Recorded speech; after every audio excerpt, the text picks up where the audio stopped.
Welcome to Leading the Way.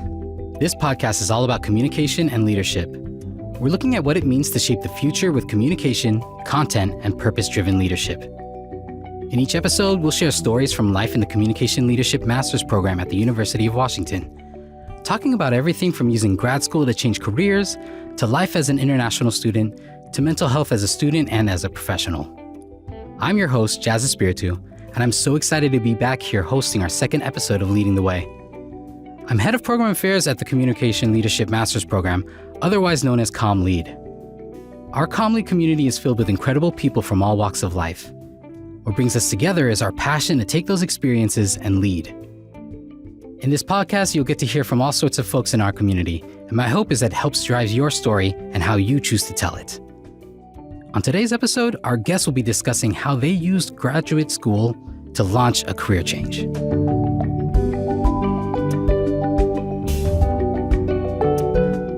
Thank you both for being here. Before we get started, I would love for some introductions. Give us your name, your cohort, and I actually would love to know what you're shifting from to what. Real quick, I'm shifting from this to this. Hi, my name is Dane, Garfield, cohort 23, MCCN. I'm a mid-career student returning to school after a 22-year break, and I'm shifting from being the owner and operator of a historic downtown Seattle venue into the CommLead program, hopefully moving out of that into a civic responsibility and civic advocacy program. Hi, my name is Gautam Malyala, and I am from the 2021 cohort. Coming in with about 4.5 years of experience in the industry in multimedia marketing and production, looking to get into something a little bit more design and product strategy related. And I've graduated in 2024. Yeah, and I'm now in a business development role. In the program that we're in, I was a business owner in Seattle, and I owned and operated 2 historic venues in downtown Seattle that had been around for over 30 years. The oldest one had been around for about 100 years, and due to COVID restrictions, I ended up losing my businesses. I basically lost my identity, lost my finances, lost everything I had, but I still kept my spirit going. And I was looking around and talked to some career counselors. I had a friend who worked for UW in the Department of Philosophy, and I had another career counselor who kind of works in like food justice and workers' rights justice. And I said, you know what I've done with my life? Like, what do you think I should do? And they're like, you should go back to school. And Kara mentioned the UW program. And I actually have a friend who's one of our, I think, TAs or advisors, Susan McLaren, who's one of my friends from about like 15 or 18 years ago. And she happened to be involved in the program. And she gave me the rundown for the Masters in Communication Leadership program, along with the Communities and Networks focus. And I was like, that's right up my alley. I want to participate in nightlife advocacy, which is kind of being an intermediary between venues, nightclubs, restaurants, bars, watering holes, and civic government, which is a position that we don't really have in Seattle right now. And there are other cities, like if you go to London or Lisbon or even Montreal, they have these positions. They're like an office of film, music, and nightlife, and they'll have, whether it's a literal or kind of metaphorical nightlife mayor who kind of works opposite the daytime mayor. And we don't really have that in Seattle, and I think we can definitely use it. Is that the career shift then for you? Nighttime mayor? Yeah, nightlife mayor. Nightlife mayor. We're just working with nightlife advocacy, and that could be with the City of Seattle or the King County Executive's Office. Like, there isn't really a program or resources in Seattle that tell you how to open up a nightclub and how to close a nightclub. And so for you, this is the shift that we're essentially talking about then, right? Because you mentioned stage management, audio production, then COVID hits, and now there's almost like this kind of community leadership role that I feel like you're finding yourself in. Is that what you're talking about? Yeah, I still, as a former business owner, like I'm still in a leadership I fulfill a leadership area in the nightlife and underground electronic music community. And we have different programs like the Music Safety Summit that occurs about once a year. We also do like a free first responder CPR trainer. Harm reduction is a really big part in the music scene, no matter what genre. And I find myself drawn to an organizational role and kind of a community leadership role. And when I looked up, the very definition of the MCCN program lined up with exactly what I was looking for. And I talked to those career counselors, and they said, if you're going to get a job with the city or the county or even state government level, you definitely would like to have a master's. When I was doing my undergrad, I actually was going to school to be an opera singer. Oh. I came from a singing program in high school. This was in the mid-'90s, but they kind of interfered with my communications classes in my undergrad, and so I picked one in communications, one out. Mm-hmm. I did graduate in 2001, so the program very charitably refers to me as a mid-career student. Mm-hmm. I said, I'll take it. Thanks for your generosity. But I am returning to school after a 22-year break. Mm. So I graduated from Grand Valley State University in Southwest Michigan in 2001 with a Bachelor of Science in Communications with a focus on film and video and stage management for live theater. Mm-hmm. And that is now 24 years ago. Mm. I go part-time in the program, so I usually take about 7 or 8 credits per quarter. I know a lot of our other students who are coming right out of grad school or coming right out of a job or an internship are trying to get in there and get it over with as soon as possible, but I'm enjoying taking my time. I also don't feel like I have the mental or financial bandwidth to go full-time. Mm-hmm. I definitely work a full-time job Thursday, Friday, Saturday, Sunday nights. I get out of work usually between like 2 and 5 a.m. at night. Mm-hmm. So those evening classes just work very well for me. Wow. How's your experience been? So I actually started the program remotely. This was during the pandemic. So I was still in India at the time. So I would work in the morning India time. Sorry, I did class in the morning India time and work in the evening time because my team was based out of the US. So it was full-time job, part-time comm lead.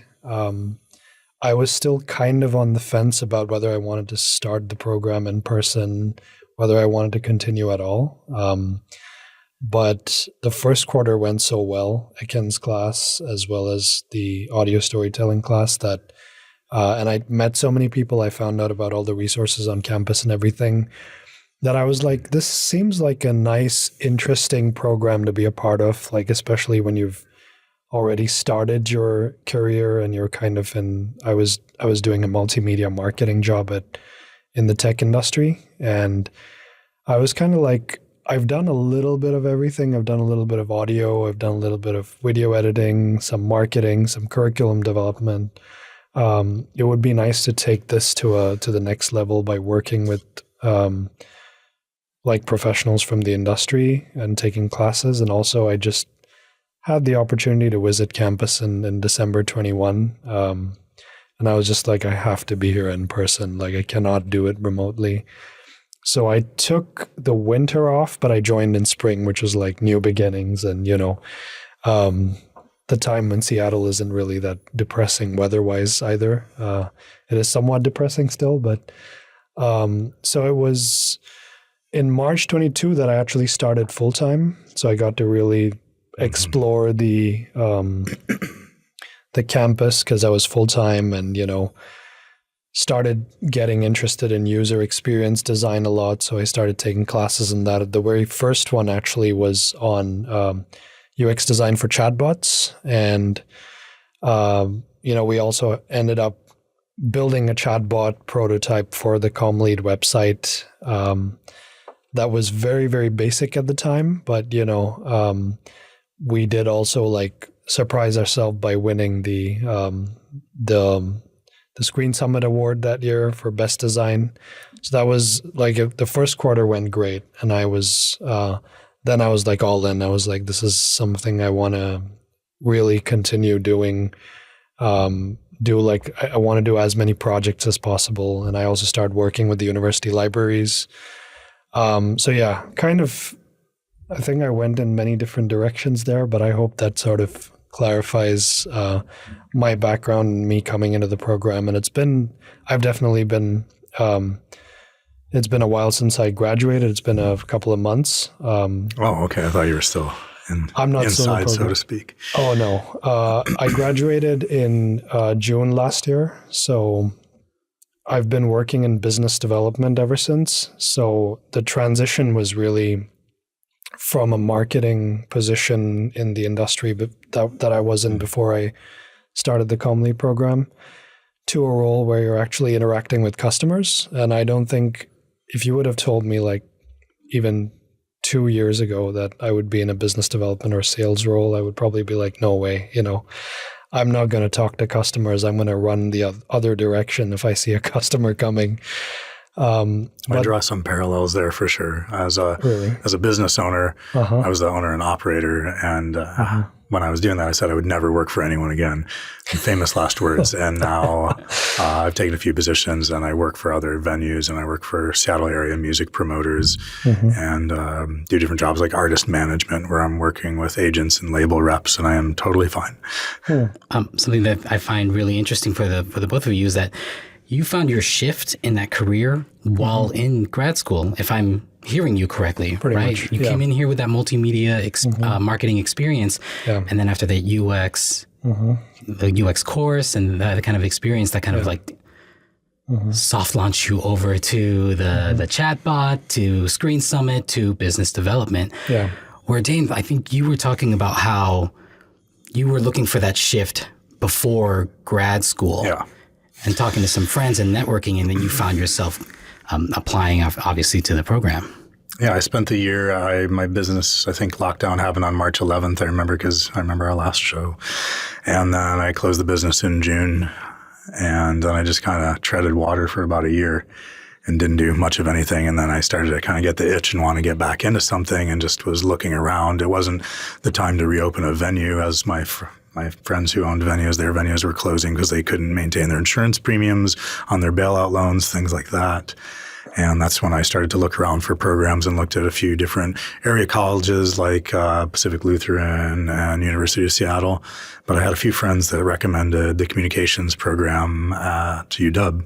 And that kind of led me down this path.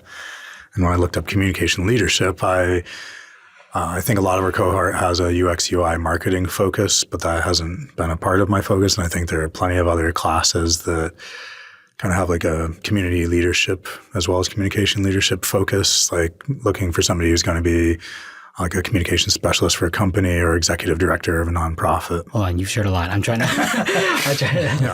I've got so many like questions, but also. I mean, another part of the program that I really appreciate is, I do work full time. I have a few different positions. I don't have a full-time job, but I work in artist management, as I mentioned before. So I handle headliners and rock stars basically for venues and shows. But I also work in food justice. So I am a volunteer coordinator for a horizontally organized non-traditional food bank, or free market as we like to call it. It's the Food Not Bombs Free Markets in South Lake Union. And during my audio storytelling class, I was able to use all of my projects for that class in conjunction with our free market. And so I was able to create a promotions package and get some extra attention, do some fundraising, all out of things using real world applications from my school projects. Wow, you probably got a lot of ambi as well from that. Yeah.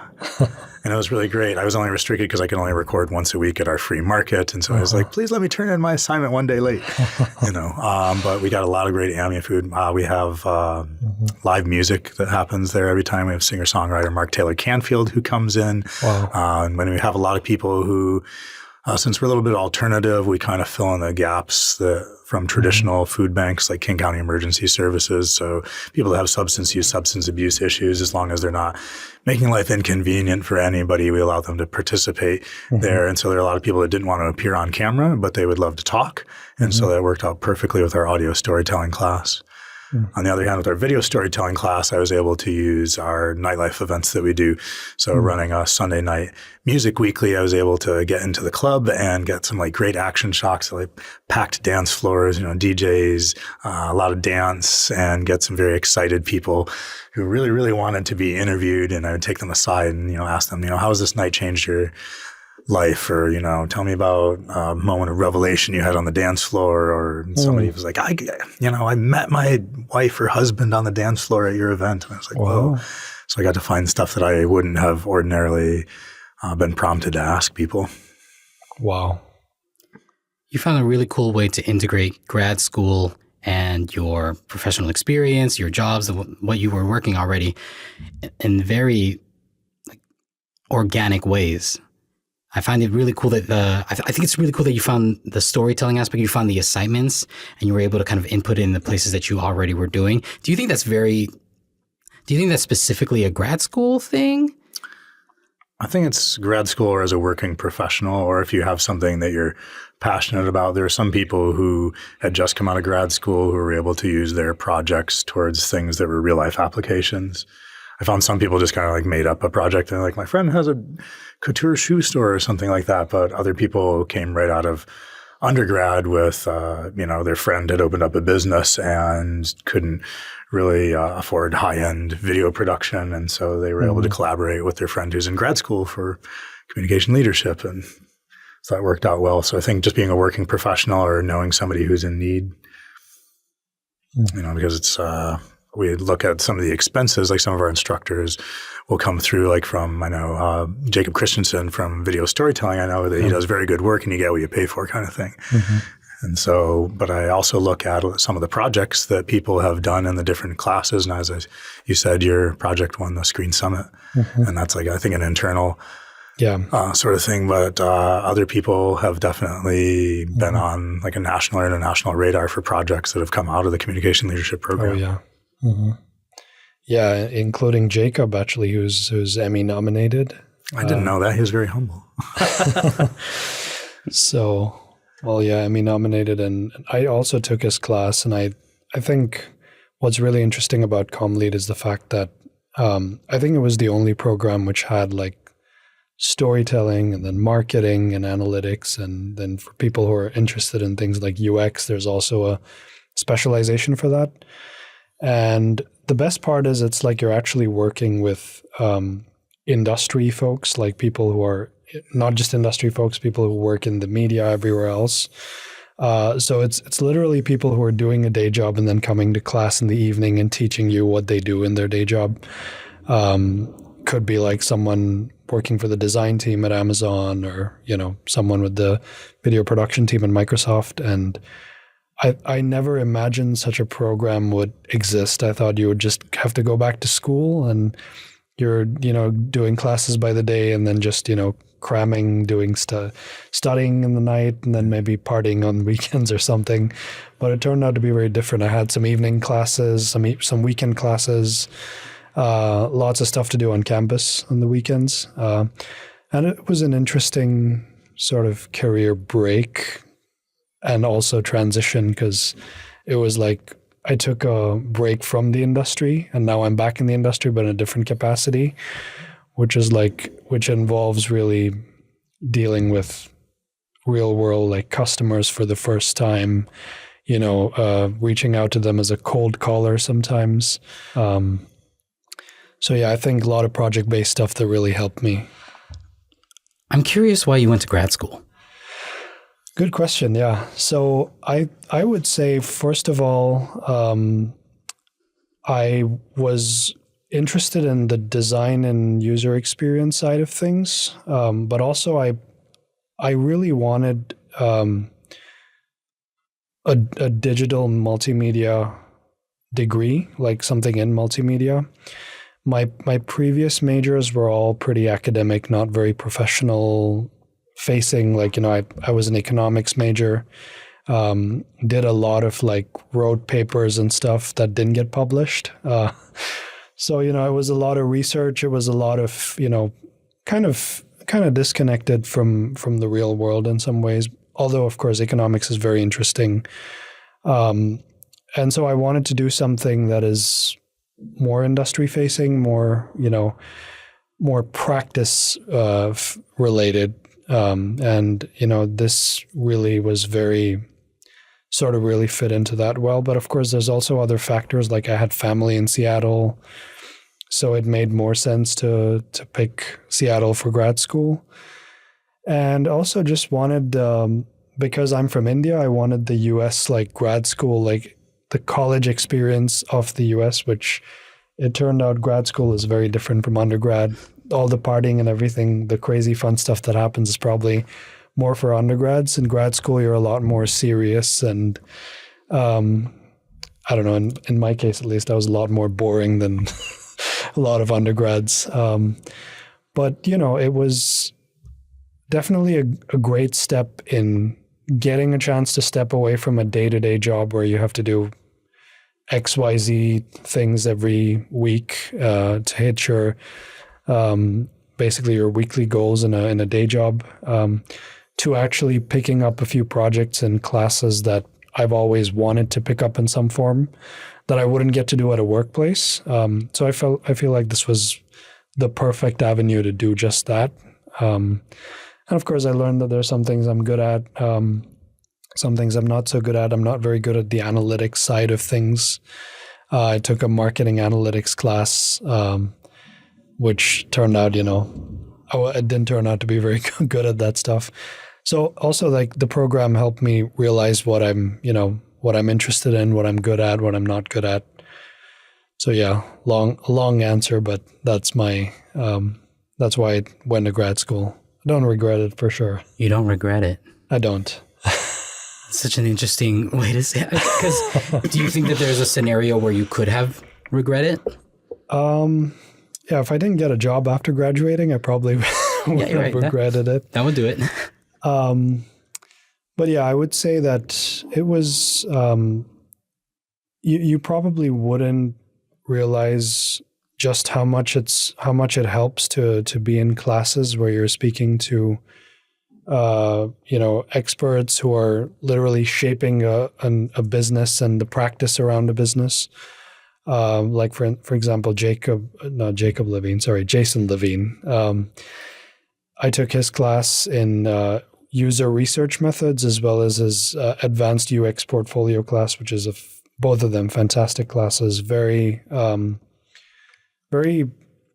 actionable advice on what's happening in the industry, how design is changing, how it's becoming more conversational as opposed to using a user interface, things like that.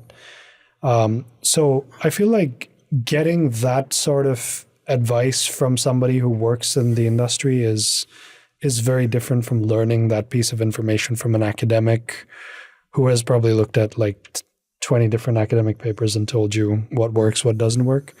Someone who tells you what's going on in the industry can give you a lot more insight, especially if you're looking to get into the industry. So I'm only realizing in my day-to-day now at my job how much some of these things really helped in my program with like any job that I would get into eventually. I've been thinking a lot about how the pressure to go back to school comes from different kinds of elements in our lives, right? Whether it's trying to get extra experience for our own professional development, whether the career that we chose initially isn't really working out for us, or we're finding ourselves kind of having that shift.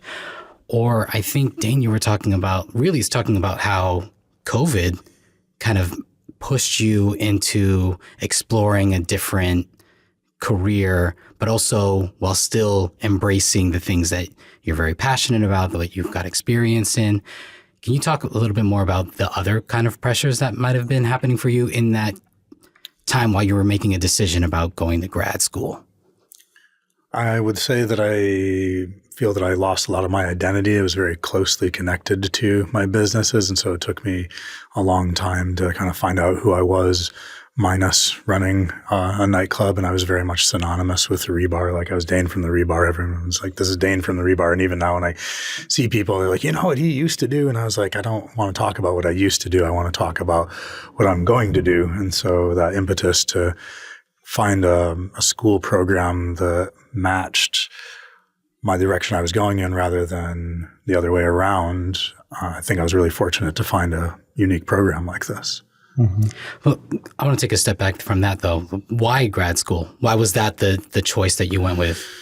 At the time, I think it was 2022 when I first applied. It wasn't the time to reopen a small business in Seattle. I don't feel a lot of my friends who were coming out of lockdown ended up losing their businesses. Also, it wasn't a good time to try to ask my friends for a lot of money, like $450,000 to reopen a venue in the south side of Seattle. And I wanted to give it a little time. And part of that giving it time involved, taking a few years. And so I was like, well, what can I do for a few years that would really help me kind of step up my game a little bit, even if I was going to reopen a venue? And I think even if I decided to get back into the action as a local small business owner in Seattle area, having a master's degree would really help me find that investment and would give me the ability to be a little bit more fluent in asking for that. Cool. Both in just speaking to people and the level of quality of my presentation. For instance, I had an assistant I had two assistants that worked for me, and I have never done a PowerPoint presentation in my life before I started at ComLead. And, I'm all about Google Slides now. I can whip one right up. And if I were to go to a group of investors and they say, okay, tell me about your project, and I would just not have anything to show them, but now I have the ability to come in and have a very professional, commercial looking presentation for them and be able to create a more professional ask for whether that be funding, investment, business partnership, property, things of that nature. Wow. Yeah, like product pitching and, learning how to, I feel like I learned a lot better about how to talk about what I do, which is something I didn't really know before. Like people would ask me at social events and stuff, what do you do? And sometimes the answer would just be it would be an answer and they would be but then what exactly is that, because where I'm from, it's just a lot of engineers and doctors. There's not a lot of middle ground. So it was a lot of if I was doing video production or marketing or any of those things, people would sort of ask a lot of questions about it. But to realize that it's all there's a whole science behind all these things. There's a whole science behind marketing. There's so much technology now that's used to reach out to people and let them know about a product or have that whole sort of pipeline that you have in marketing and sales. These are all things that I actually learned, how the mechanics of them work in the real world after attending classes at ComLead and just picking the brains of my instructors, following them after class and saying, what are some problems you're trying to solve right now and things like that.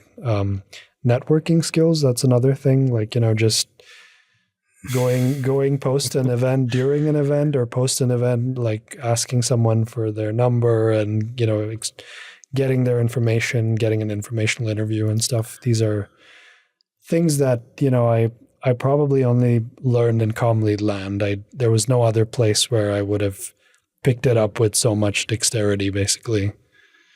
ComLead land. Yeah, I had a bit of yin-yang experience with that. For instance, I mentioned, I didn't know how to use a lot of digital editing and design platforms that I now know how to use that are pretty standard for people coming into the program. Everyone's pretty fluent in visual design and UX design. Somebody can just whip up an app for a phone. And I was I don't even know where to begin right there. But, when we were taking those early classes, the 501 and the 502, I think it was, and we'd have a networking class, I'd just be oh my God, really? And we would go in, and as soon as I walk into a room in Seattle, I know a lot of people professionally in the music scene in Seattle. So if I go to a show, I'm automatically going to be networking. If I go to an event with somebody or a dinner, I'm automatically networking. And so that was an interesting chance to see that through the eyes of people that didn't have a lot of experience doing that and to kind of learn some better boundaries. I definitely always had a very appropriate anecdote for something they were talking about that I really needed to share, but kind of learning how to give the floor over and let other people with less experience share, and also realizing that I can learn from them too. And that there is a time and a place for me to be I had that exact problem, running a business when I had 40 employees, and they'd be oh. You're talking about it a little bit, and I kind of want to dive just a little more into it, but sure. I've been hearing a lot about what was challenging when you kind of entered grad school, whether that was the shift from multimedia marketing into UX, or Dane, you were talking about Google Slides and PowerPoints and all of that. But what came easy for two folks who have various experiences before coming to grad school? What was surprisingly easy? Was taking leadership roles inside of the shell of the class itself. For instance, being in groups, I found that I would typically be the voice of the group when it came time to present, or I would I wasn't necessarily the person that could type fast enough, but I find myself inside of our classes also performing leadership roles in small groups or like leading the class in some sort of exercise that we have. And that came pretty natural to me. I'm definitely a very extroverted, gregarious person. Like I love meeting new people. I love walking up to people I don't know and just saying, you look interesting. What are you all about? What's your story? Why'd you get out of bed this morning? By the same token, it was a little bit challenging for me. Our program is made up with a lot of different people from a lot of different parts of the world. And I found that when I came in, I thought that, being part of grad school, we go to class and then we'd go to college in after that and have this intellectual discourse over a pint or something. And I found that a lot of people kind of were doing their own thing with their own friend groups. Like a lot of people are either going back to family members or wanting to go back to bed because they just worked all day or just hanging out with their friends. So it did take a little while longer than I thought to make friends out of the program. It took, I've been in the program for, I think, a year and a half. And now I have some friends in the program, but it definitely was a little bit of a learning curve, kind of figuring out. I don't know if it's because the age gap, like I'm about 20 years older than most of the people in our program. But, when I go out to my social events, I find it very easy. I have friends who are 20 years old. I have friends who are 70 years old.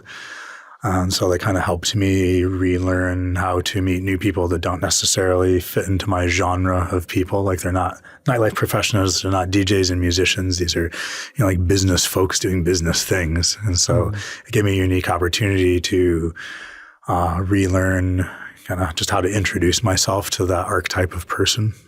And I think that'll benefit me moving forward professionally because I am going to deal with those people when I do need to move into like a civic government role or into a professional sector. Especially if what came easy to you was that leadership role within the classroom, within those group projects. I think that's really cool. I think that's just a really great answer. I love that. You may have, I'm not going to imagine that I know whether or not you were a natural leader in your previous work, but to be able to kind of see yourself in a position where you're with folks that, like you mentioned, maybe are from different parts of the world, or there could be an age gap, and yet you're finding yourself connecting with them, being able to create opportunities to speak and engage and lead. I think that's I find that really inspiring. Yeah. And I had made for some interesting relationships with the instructors as well as the students because, I'm 46. I ended up being like, I'm older than some of the instructors that we have here. And we've been able to have like a little bit more synergistic relationship where they realize that I have operated in some of the same circles as they have before I started the program. Some of the instructors have known me from outside. They've attended my events before and been like, oh, that's you. What came easy for you? Well, I would say kind of similar. Don't want to steal any of your points, but one of the things is I just was able to ask the right questions. I also kind of realized technically I was less fluent than other people on my team, like with design stuff especially. But when it comes to like managing a project, like helping people sort of collaborate and like get people to work towards a common goal, that's kind of something that I feel really helped.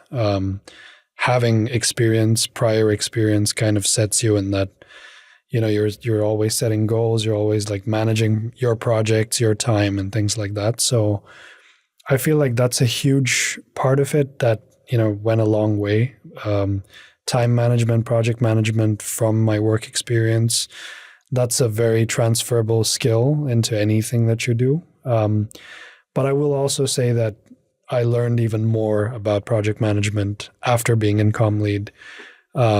And I learned that there could be like, if there's a much easier way to do something, like if there's a much easier tool to like edit something, use that. Don't stick to Adobe all the time because it can be a nightmare sometimes, especially if what you're producing isn't really being graded on the production value as much as the content and substance and things like that. So just managing expectations, goals, those came pretty easy. The technical stuff, not so much. Is there anything you would have done differently? That's a great question. So I would say that I wish I did more of everything. Like I wish I dedicated more time to like my projects. Sure, there was like quarters that were very busy. But, in terms of like being very serious about, let's say, networking, going to some specific events on campus, I didn't do enough of that. I feel like there's always so much going on campus, and it's not just something. Sometimes it could be comm lead, sometimes it could be libraries related, it could be some other department. This is a very like happening university, very vibrant. Very happening university. Yeah, we're hip. Yeah, it is. UW is very hip. Yeah, definitely. I mean, when I was here, I would say it was a little less happening because the pandemic was just we're just transitioning back into in-person. But, I wish I went to more UW events. I wish I snagged more discounts as a student.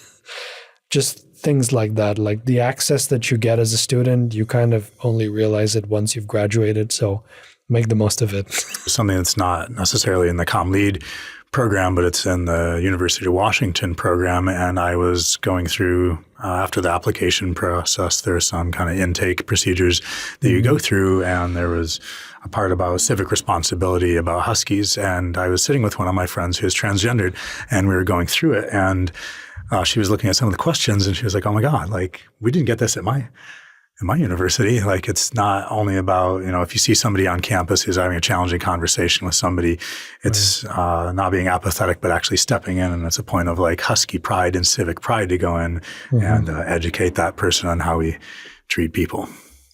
Yeah.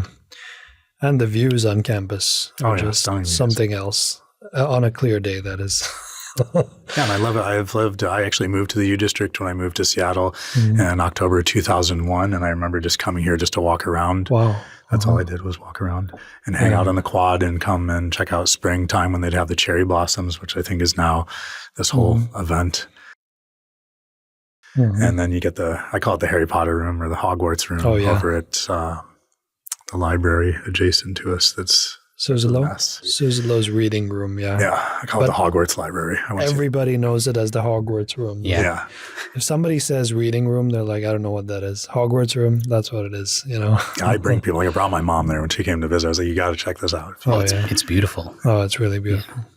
Knowing what you know now, and I know that you're still in the program, what would you do differently, if you would do anything differently? I would speak to instructors ahead of time when I get registered for their classes about what sort of level of proficiency they need and what sort of tools we'll be using instead of, I would review their syllabus, a few days before the first class, but I would like to know ahead of time. I did take one class that I ended up dropping that I thought sounded pretty interesting, and it was another storytelling class, but it was based on infographics. And the instructor was pretty good, but I just realized the level of technical proficiency in the class was not something that I had at that time. Is there anything that grad school opened up to you that you didn't initially think was something available to you or something that you didn't even consider? It's allowed me a little bit more access to things because I'm a legit grad student. And when I say access to things, mostly people, for instance, for my class that I'm participating in right now, it's engaging in interviews class, and it's a 3-credit class. So it's pretty cut and dry. And I wanted to do my interview with some personalities at KEXP, which is a pretty well-known local radio station, and they're known nationally and internationally. And I'm really turned on by the stories of Derek Mazzone, who's a former Polish immigrant who does kind of like a world music show, as well as Charlize, who's a DJ from Seattle, but now she's blowing up as a techno DJ and she travels the world a lot. And so my Engaging with Interviews program is based on how geography and where you're at kind of informs the type of music that you're playing or listening to. And that I was able to have a little bit more legitimate ask when I just hit them up online and said, hey, you kind of know me from playing at Rebar before, but I'm a UW grad student in the communication leadership program, and I'd really like you to be a part of this project that I'm using that's going to be a professional quality level, and you can also use it yourself when I'm done. Yeah, I would say you know, starting a project that might seem complicated, or like even a business idea, going after a business idea and developing it. The thing that I learned is, you know, you just need to set your mind to it. You need to do some planning. And of course, the communication skills, which obviously this program really imparts really well, of just, you know, having the ability to reach the right people, do your research. I feel like any project, whether it's like starting a podcast or starting let's say an Instagram page, a LinkedIn page, spinning out content it's doable. I mean, it's scalable as well. I learned that this is all like something that you can do without like involving a lot of like different moving pieces or parts. And just that you just need to be good at some planning and some initial like setting up things and knowing what sort of an idea can scale. So what it really opened me up to is the idea of, you know, going after an initiative that I've always been looking to go after, like something like I've always liked visual content, for example, like visual infographics and things like that. Because they do really well on media as well. They do well on LinkedIn and Instagram and things like that. And as opposed to just a talking head saying something. So I'm just like putting the pieces in place right now, and I'm going after it. I'm actually starting to tackle that project along with my full-time job. It's been a challenge, but I would say, I mean, I have developed some prototype pieces here and there that I've been getting feedback from people and things like that. And I'm finally actually doing something that I always thought is like, oh, that's for somebody who has like a ton of time on their hands or they have help and stuff like that. So yeah, just taking that initiative to do something that's creative without like holding back, that's something that definitely grad school opened me up to. Yeah. So is that like what, a confidence boost? It is definitely a confidence boost. It is also, you know, you don't necessarily have to listen to the expert naysayers on this. You just got to go with your gut sometimes. Yeah. Yeah. It's great to hear from the both of you about how grad school has impacted that, the things that you learned from it, the things that you even brought into it too.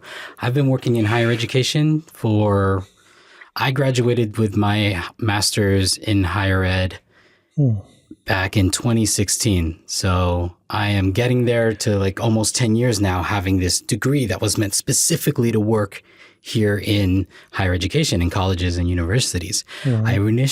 I originally went to school in Western as an English lit major, and I was trying to become an English teacher. And Education, I think that isn't much of a shift, but at the same time, I still remember the one moment I was doing my student internship in England, because this was my opportunity to go to England and teach English to English children. I don't know what I was thinking. I was like 21, 22, right? But this was around the time that I believe it was Osama bin Laden was killed. And it was making huge headlines in everywhere, globally, right? And I was teaching this 5th grade class.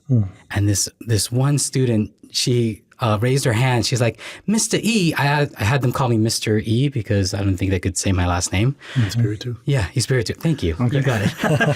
Mr. E, do you miss home right now? And I was like, well, why are you asking me that? I'm trying to teach you haikus. And it's because she asked me, like, it's because like everyone is partying right now over in the US. Don't you miss being home? Don't you want to be home right now? And I remember wanting to dive deep into that conversation specifically, but I can't because I have a lesson plan. And that was the one moment for me that really shifted into it's not so much about me not wanting to become an English teacher, but me wanting to have more of these conversations. Like I want to explore more about identity, and I want to explore more about how folks learn and encourage and engage in that type of learning. So I made that shift to just come to higher education instead, not so much as faculty, but knowing that there are opportunities outside the classroom to grow and build leadership. And so I share that because I'm seeing a lot of y'all's like passion driving your decision to go to grad school, but also every decision that you make here too, whether that's just projects in your assignments, and how you're going to go about doing that specific project, and whether that's like how you approach other professionals in the field, or how you talk to other comm lead students about how they should engage with folks outside of here, knowing full well that grad school too isn't just school anymore. It's very much a professional development thing. It's a job. Everyone that you're going to classes with that are your classmates could one day be the person who is looking at your resume for that job you want. So you're networking in your classrooms as well, while also kind of still embracing the idea of being a student at school. Yeah, that's where I came up with my new comm lead slogan. I was like, communication leadership, honing and sharpening your skills for today, tomorrow, and the far, far flung future. Well, and I was working on selling the program. Sold it to me. Yeah, and actually that was true. There's actually two people I'm cohort 23, and there's two people in cohort 24 that heard about the program from me and joined. Oh, wow. So Molly D, and I think there's one more person. cool. Yeah. Oh, way to go. We should have like a referral bonus or something. Yeah. I love referral. Yeah. Can I tell you something that one of my supervisors said to me before I went into higher education? I was finishing up this job. I was working with migrant youth in Bellingham, and my contract was ending, and I was telling her I was considering going to grad school only because I didn't know what else to do for English. And she said to me, you should really know what you want to do first before you start paying money for grad school. Like, you should really know the job title that you want before you look into getting a master's degree. Just from hearing both of your stories, is that something that you agree with? Partially. I think sometimes I remember there's a famous author who said you should always know the end of your story, and then then if you have the beginning, all you have to do is connect the dots. But I did make some changes during the program and kind of what I was looking for professionally. And I also did that during my undergrad, but I still use a lot of what I learned in my undergrad professionally today, although I'm not doing stage management for live theater. I don't work in TV post-production anymore, but I still use a lot of what I learned in that program. And I feel the same way about this one, that even if I don't go directly into the position that I talked about before, like nightlife advocacy, but I'll still be able to use a large part of what I've learned in the program to apply it to the genre of positions that I'd like to get. Cool. Yeah. I would say that having a general direction that you're interested in and knowing a skill, whether it's like, let's say, visual design or audio or anything else like advocacy, a general area of interest, it makes sense to know that and head in that direction, like use it as a North Star. But having like a specific like job that you want to definitely get into and be like, this is definitely what I'm going to do regardless, I feel like that sort of closes you off to certain other options that you probably wouldn't know existed. And also, since I started my program to like now, I feel like the job market has changed a little bit. There's new jobs, new kinds of jobs. So it's always good to kind of keep an eye out for that kind of stuff. In my case, I probably would have aimed at having something more design related in my job, but what I'm doing is actually design skills are really helpful because you're trying to understand what problem is your customer trying to solve, and what's the, let's say, like in user experience, you have this thing called personas. In the case of sales and business development, you just call it ideal customer profile. So you're trying to kind of profile and do your research on your customer first before getting to talk to them. And a lot of those skills transferred over from UX into this. So I feel like the general direction of like gaining design skills or business problem solving skills, that was always on my mind. And I didn't know that it would lead me into a business development role, but I knew that it would definitely help me in the industry, which it certainly has. Well, it sounds interesting to juxtapose my experience with yours, since we have very different jobs. We kind of came to the program with some similarities. Yeah, I feel like it's, somebody once told me that sales is probably the most transferable skill out there, like regardless of what time you're living in. If you've recommended a movie to someone and they've watched it, you've sold something pretty much. I don't know why that phrase stuck with me, but I feel like that's, and even during CommLead, you're trying to pitch an idea to your team, and most of the time, especially if it's a design team, they're like, no, not so much, not good. So you gotta go at like approach it in from many different angles and try to convince them that sales skills or biz dev skills in that particular area. It's like there are certain things that any job that you're doing, it's like whether it's project management, time management, just communication. These are just super transferable regardless of what field you're in. So I feel like those have really helped, regardless of the area or the field I'm in. I'm really curious. Is this it? Is this the last career change, or do you foresee one coming up soon? Are you in a moment right now where you think that it's about to happen? Are you feeling really good about where you are right now? I'm feeling very good about where I'm at right now. I do have a couple different options. I could open my business. I kept my liquor license. I kept like all of our signage and a lot of our design elements from the physical part of the business. And I know how to open and close a bar in Seattle now in a venue. But I also look very forward to working in local government to help my friends create a business like that, or being support for them. Or also moving into something entirely different in food justice and doing something related to the food bank program that I do. But I also know this is probably not the last career change that I will make in my life. Also, we have the PhD program. I think CommLead has a PhD program. Not CommLead, but communications department has a PhD program. So that could entirely be possible. Like after doing this program, I could move into that. But the universal thing is that I feel more positive than I have since COVID happened. Yeah, you were talking about losing your identity there. How are you feeling right now? I feel like I identify as a student.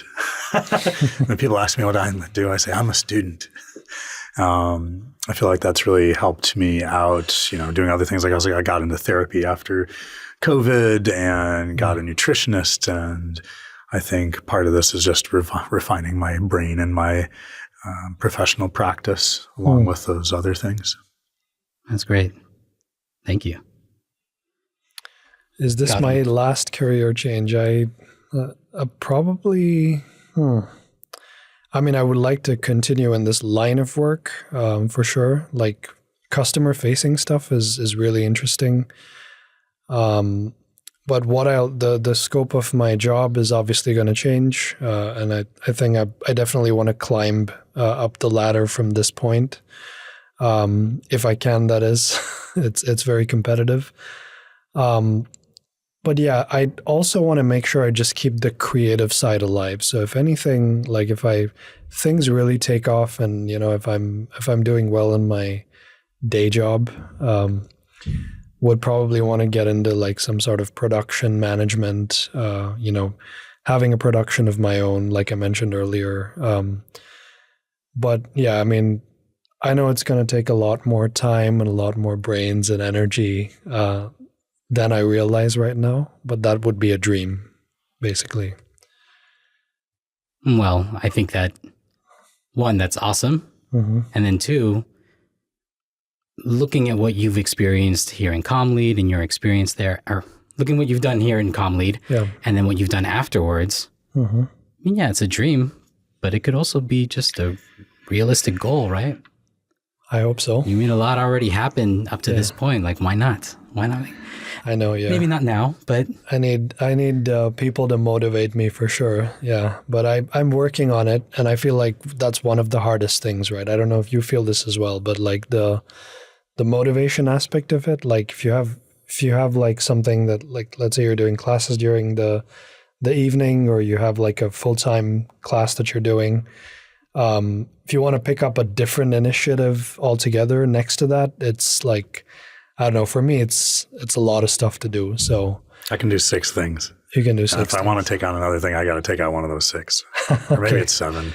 7. But Right. that includes like relationship, job, and school. And I decided when I started school, I had to give up one of those things, and I didn't have a business anymore. And that was the thing that I gave up to join that one. I don't think I could definitely not run a business with 40 employees that's open 7 days a week at the same time as doing this program.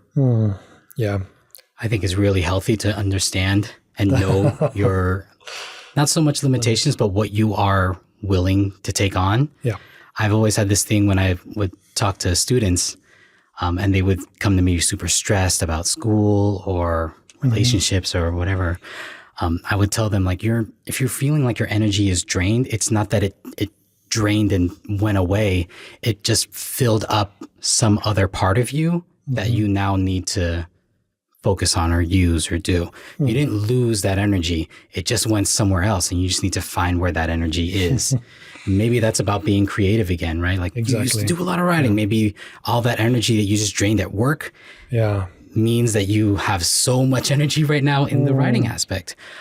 Or maybe it means that you need to go like work out or do whatever it is that could really push where you can find where you put that energy.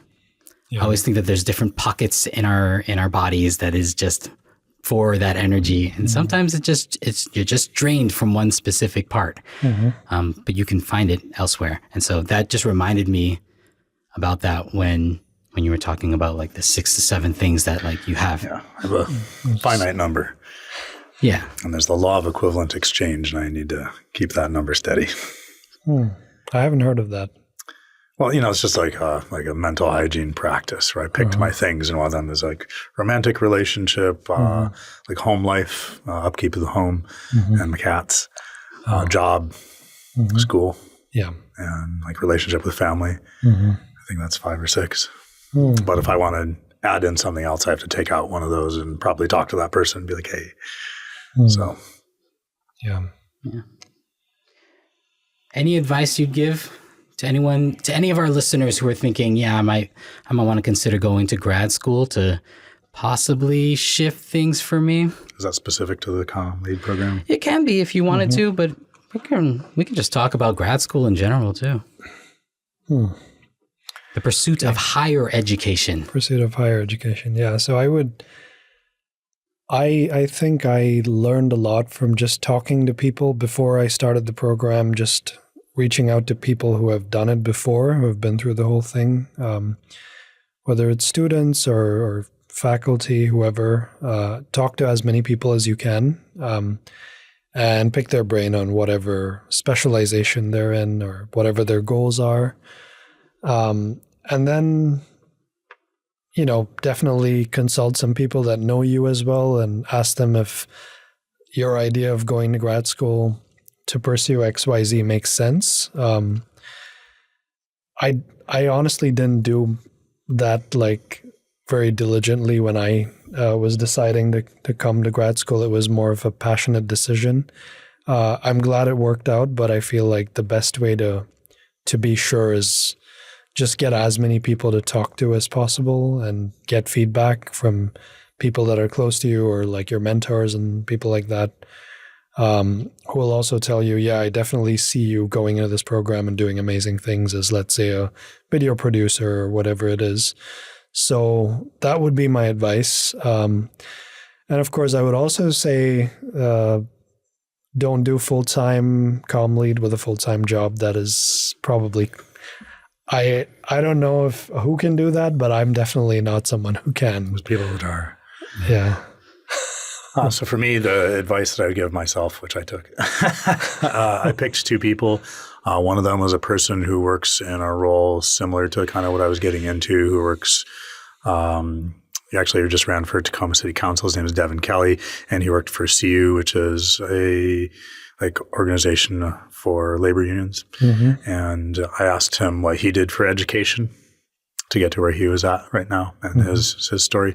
And then I talked to somebody who was at the institution of higher learning that I wanted to go to. So I picked somebody who I knew who worked for University of Washington, Cara Margirio, and she works in the philosophy department.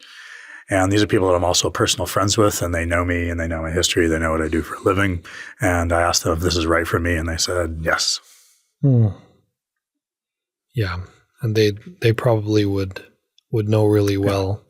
If you don't know somebody like that, I would say get a career counselor. They have these, I think, at University of Washington, I'm sure provides somebody that you can come and talk to free of charge and say, is this the right choice for me? That's not just going to try to sell you on the program. Oh, yeah. Because, I did say when I talked to Devin Kelly, he said, with your references, Dane, you could probably get to where you want to just because you have enough lived experience and work experience. But if you have that master's, then it'll then you're assured. Yeah. So I was like, I hope so.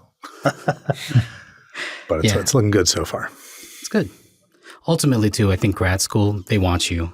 Grad schools want you. The programs want people to take their programs. Yeah. So they were happy to talk to folks and see if it's a good fit, because they also want you to talk good things about their program after you leave. So they want to make sure all the right people are coming in too. So I think that's important. They're very much ecstatic and excited to talk to folks. So if you're looking at a grad school program, reach out to them. I'm sure that there is someone there who is ready and willing to have that conversation. So I would say overall positive experience. And any time where I've had a challenge, there's been a person or persons who are willing to talk about that and kind of rework how I'm approaching that part of the program or change a part of the program, and even for that. And so I found that there is like a dynamism with the program. I saw some changes, like we had a 501, 502 class that used to be 2 different quarters, and a lot of us felt like it was really drawn out, and I think they consolidated that down to 1 quarter now. So I find that the programs change with the needs of the students. It's not just talking to a brick wall. Yeah. I love that aspect of CommLead. Every quarter, some new class that is super high tech, or, I think there was an AI class recently, or some sort of a seminar. It is wild how much that the program continues to change with the field, with current events, news, things like that, right? Like when I first started here, which was 5 years ago, we were talking about VR. Those were the classes that were happening, and now we're talking about AI. It's wild how it goes, but I think that is important for a grad program to do, is to stay with the times, but also listen to the students, change things up, because we also kind of want those mindsets out in the field too, I would say, right? You want to be able to have folks that are open to new ideas and are being innovative and trying things. Yeah. And then the only challenging part of my CommLead experience has been, I speak English is my first language. I have intermediate Spanish skills, but we have a very high international student count. And of course, our classes are in English. And so when we work on school projects, they're primarily in English. But I found that some of that, in between conversation, like a socialization conversation, I don't speak Hindi and I don't speak Mandarin, and I think there's somebody from Kazakhstan in a class, and people tend, when they're kind of just chatting about their plans later or what they're getting up to, they'll kind of revert back to their first language. And so I found myself being like, hey, could you what are you guys doing tonight? And then be like, oh, sorry, So I think that was my only kind of learning curve, was beginning to ask hey, I'd totally like to know what you're up to, and just being more assertive with getting in there, because I found that a lot of the international students just kind of were culturally insulated. And so you just kind of hang out with a lot of the Chinese kids hang out with the Chinese kids, the Taiwanese kids hang out with the Taiwanese kids. Like the locals, we tend to all sit together. And so I started trying to break out of that, and I started sitting in random parts of the class, and they'd be like, oh, you're sitting in the middle of our group now. And I'd be like, hey, what's everybody doing later? Well, and that's really great, right? For you to kind of break out of that. But also because it's one, I think it's really important that folks find their comfort and find their people, especially when you're an international student and you're coming into like a brand new world. It's such a culture shock. Yeah. But it's also great to have someone like you, Dane, who is willing and ready to sit with them and just hang out and get to know them and find ways to, I don't know, help break out of that shell a little more. Well, I found that like a lot of my fellow students, like they don't drink at all, so they're not really down to go out to the bar. But everyone I've ever talked to loves bubble tea. Oh, yeah. Is that a shift for you? Did you have to start? Oh, I love bubble tea. I got my gun. But for instance, after Christensen's class video storytelling on his last class, he takes everyone out for bubble tea. And everybody was in it, like everybody from he's like, I know probably only half of you are going to come. And we all went, Yeah, my hot take on bubble tea isn't very well received. I think it's kind of overrated, I was never a huge fan of bubble tea, but yeah, it was super popular among comm lead folks. Oh yeah. Like a lot of people, like there's always at least one person in every class that has like the little. I wouldn't put it past that. I would need to get a couple bubble teas for my wife. Get bubble tea. Yeah. Before I head home. Our favorite spot is here. So excellent. Well, thank you for having us in conversation today. I've enjoyed talking about the differences in my experience as an undergrad student to kind of changing careers and being inspired by the program. Yeah. No problem. I appreciate the both of you being here and one submitting to the forum too. I think that's really cool that you all wanted to come and chat about this. Yeah. Thank you for joining us on this episode of Leading the Way, a communication leadership podcast here at the University of Washington. My name is Jazz Espiritu. If you liked what you heard today, please make sure to like on Apple Podcasts, Spotify, or anywhere that you listen to your favorite podcasts. Thank you again, and we look forward to seeing you at the next one. Take care.